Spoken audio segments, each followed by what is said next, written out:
नमस्कार, आदाब, सत श्री अकाल, जय भीम, जोहार। मेरा नाम है कन्हैया कुमार। जैसा कि दोस्तों आपने देखा होगा कि लगातार जो बहुजन समाज पार्टी है, तमाम पार्टियों की नज़र बहुजन समाज पार्टी पर है।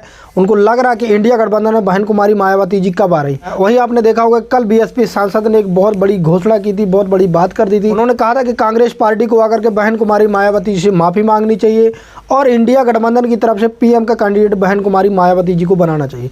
वही दोस्तों सबसे बड़ी खबर जो सामने निकल करके आ रही है कि कई बड़े दिग्गज नेता बहन कुमारी मायावती जी के समर्थन में उतर गए हैं। जी हाँ दोस्तों, आपने देखा होगा कि नीतीश कुमार जी की जो प्रतिक्रिया आई है, नीतीश कुमार जी ने भी इस बड़ा समर्थन किया है बहन कुमारी मायावती जी का। उन्होंने कहा कि बहन कुमारी मायावती जी को पीएम बनना, दलित कैंडिडेट को यदि पीएम बनाना चाहते तो बहन कुमारी मायावती जी को पीएम बनाना चाहिए। वहीं जो सबसे बड़ी खबर है, सबसे बड़ी खबर ये है कि जयंत चौधरी जी, जी हाँ दोस्तों, जयंत चौधरी जी ने बहुत बड़ा बयान दिया है। उन्होंने इंडिया गठबंधन पर बात करते हुए उन्होंने कहा कि इंडिया गठबंधन में जब तक बहन कुमारी मायावती जी नहीं आएंगी, जब तक इंडिया गठबंधन मजबूती से चुनाव नहीं लड़ पाएगा। वहीं उन्होंने जो सबसे बड़ी बात कही, उन्होंने कहा है कि जिस प्रकार से जो गोदी मीडिया है अलग तरीके से जो खबरें चलाने का जो काम कर रहा है वो बिल्कुल नहीं है। उन्होंने स्पष्ट रूप से कहा कि जब इंडिया गठबंधन की जो बैठक हुई, उस इंडिया गठबंधन की बैठक में जो अहम निर्णय लिए गए उसके साथ साथ बहन कुमारी मायावती जी को लेकर के किसी प्रकार की चर्चा नहीं हुई। देखा होगा कि जिस प्रकार से गोदी मीडिया लगातार कहीं ना कहीं दुष्प्रचार कर रहा है और अखिलेश यादव जी ने बड़ी प्रतिक्रिया दी थी बहुजन समाज पार्टी को लेकर के। उन्होंने कांग्रेस पार्टी के बड़े नेताओं से कहा था कि क्या आपकी बहुजन समाज पार्टी से कोई चर्चा तो नहीं चल रही इंडिया गठबंधन को लेकर के। उन्होंने इस चीज़ को सिरे से नकारते हुए कहा कि ये बिल्कुल सरासर गलत है, इस प्रकार की कोई चर्चाएं नहीं हुई। और उन्होंने कहा कि बहन कुमारी मायावती जी को इंडिया गठबंधन में आना चाहिए और उनका स्वागत है, और यदि इंडिया गठबंधन में वो आती हैं तो और मजबूती के साथ इंडिया गठबंधन चुनाव लड़ेगा। तो ये सबसे बड़ी खबर थी। वहीं आपने देखा होगा कि लगातार गोदी मीडिया अलग अलग प्रकार से खिला रहा है।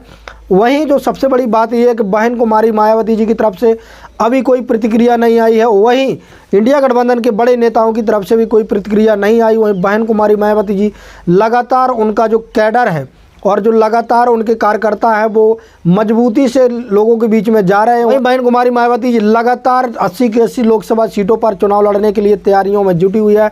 उनका जो कैडर है और कहा जा रहा है कि जो बहुजन समाज पार्टी के कार्यकर्ता हैं वो बूथ लेवल तक जा कर के और तैयारियां चला रहे हैं आने वाले समय में लोकसभा चुनाव में किस प्रकार से बहुजन समाज पार्टी को लड़ना है।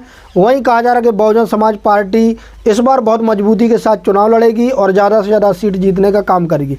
वहीं आपने देखा होगा कि दो गोदी मीडिया सबसे ज़्यादा खबरें बहन कुमारी मायावती जी को लेकर के चला रहे हैं। उनका कहना है कि इंडिया गठबंधन में बहन कुमारी मायावती जी नहीं आ रही हैं। वहीं आपने देखा होगा कि जो गोदी मीडिया है वो अलग प्रकार से खबरें चलाने का काम कर रहे हैं। वहीं आपने देखा होगा कि बहन कुमारी मायावती जी के साथ लगातार बड़े बड़े बहुजन नेता आ रहे हैं। वहीं जो सामाजिक कार्यकर्ता हैं उनका भी बहन कुमारी मायावती जी की तरफ रुझान है और सबसे ज़्यादा जो लोग हैं वो बहन कुमारी मायावती जी की तरफ आ रहे हैं। अभी आपने देखा होगा कि नवाब सतपाल जी, जो नवाब सतपाल तंवर हैं, भीम सेना के चीफ हैं, उन्होंने बहुजन समाज पार्टी को समर्थन किया। वहीं आपने देखा होगा कि जो बड़े बड़े लीडर हैं, बहुजन लीडर हैं, वो लगातार बहुजन समाज पार्टी को सपोर्ट कर रहे हैं और उनका कहना है कि बहुजन समाज के लोगों को 85% लोगों को बहुजन समाज पार्टी के साथ आना चाहिए, क्योंकि बहुजन समाज पार्टी ही बहुजन समाज के लोगों के सामाजिक न्याय की लड़ाई लड़ती है। बहुजन समाज पार्टी की तरफ से सांसद जी ने मांग की थी कि इंडिया गठबंधन के जो बड़े नेता हैं, खासकर उन्होंने कहा था कि राहुल गांधी हों या सोनिया गांधी जी हों या राष्ट्रीय अध्यक्ष खड़गे जी हों, जिस प्रकार से जो कांग्रेस पार्टी बहुजन समाज पार्टी के साथ जो गलत करने का काम किया है वो आए और माफ़ी मांगे और इंडिया गठबंधन में बहन कुमारी मायावती जी को पीएम का कैंडिडेट घोषित करें। लेकिन अभी तक इंडिया गठबंधन की तरफ से भी कोई प्रतिक्रिया नहीं आई है। जो भी खबर अपडेट होगी लगातार हम इस पर नज़र बनाए हुए हैं, आप लोगों को ये खबरें जरूर पहुंचाते रहेंगे। अंत में भी BM News 90 की आपसे गुजारिश है कि अभी तक आपने हमारे चैनल को सब्सक्राइब नहीं किया तो सब्सक्राइब कर लें, साथ में बेल आइकन को